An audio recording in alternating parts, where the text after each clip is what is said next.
NEET পরীক্ষার প্রশ্নপত্র ফাঁসের ঘটনাকে কেন্দ্র করে গত কয়েক মাস ধরেই দেশজুড়ে তীব্র বিতর্ক ও আন্দোলনের আবহ তৈরি হয়েছিল। বিভিন্ন ছাত্র সংগঠন এবং পরীক্ষার্থীদের বিক্ষোভে উত্তাল হয়েছিল একাধিক রাজ্য। এই পরিস্থিতির মধ্যেই নিট পরীক্ষায় সাফল্য অর্জনকারী ছাত্রছাত্রীদের সম্মান জানাতে এক বিশেষ উদ্যোগ গ্রহণ করেছে পশ্চিমবঙ্গ সরকার। রাজ্যের নিট উত্তীর্ণ কৃতী পরীক্ষার্থীদের সংবর্ধনা জানাতে নবান্নে একটি বিশেষ অনুষ্ঠানের আয়োজন করা হয়েছে। সরকারি সূত্রে জানা গিয়েছে, মঙ্গলবার বিকেল 5টায় নবান্নের সভাঘরে এই সংবর্ধনা অনুষ্ঠিত হল। রাজ্যের ইতিহাসে এই প্রথম নিট পরীক্ষায় সফল ছাত্রছাত্রীদের জন্য এত বড় পরিসরে সরকারি উদ্যোগে সংবর্ধনার আয়োজন করা হয়েছে। অনুষ্ঠানে নিট পরীক্ষায় রাজ্যের প্রথম 100 জন সফল পরীক্ষার্থীকে বিশেষভাবে সম্মান জানানো হবে। সূত্রের খবর, এই অনুষ্ঠানে উপস্থিত রাজ্যের মুখ্যমন্ত্রী কৃতী পড়ুয়াদের অভিনন্দন জানিয়েছেন। তাদের অসামান্য শিক্ষাগত সাফল্যের স্বীকৃতি স্বরূপ বিশেষ সম্মান প্রদান করা হয়েছে।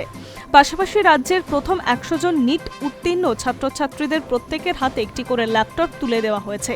সরকারের মতে, ভবিষ্যতে উচ্চশিক্ষা ও চিকিৎসা শিক্ষার পথে এই উপহার ছাত্রছাত্রীদের আরও এগিয়ে নিয়ে যেতে সাহায্য করবে।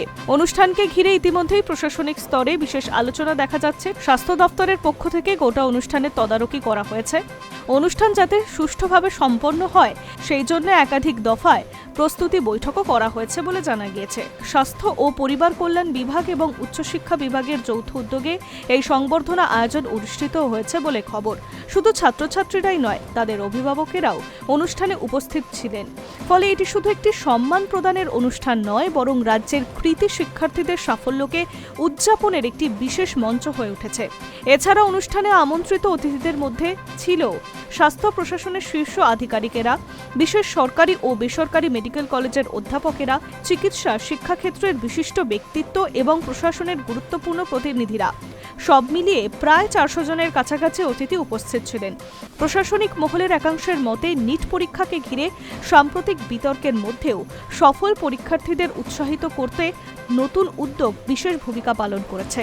রাজ্যের কৃতী পড়ুয়াদের সাফল্যকে সামনে এনে আগামী প্রজন্মকে অনুপ্রাণিত করাই এই কর্মসূচির মূল লক্ষ্য। ফলে আগামীকালের এই অনুষ্ঠানকে ঘিরে ছাত্রছাত্রী, অভিভাবক এবং প্রশাসনিক মহলে যথেষ্ট আগ্রহ ও উৎসাহ তৈরি হয়েছে। Hi news network.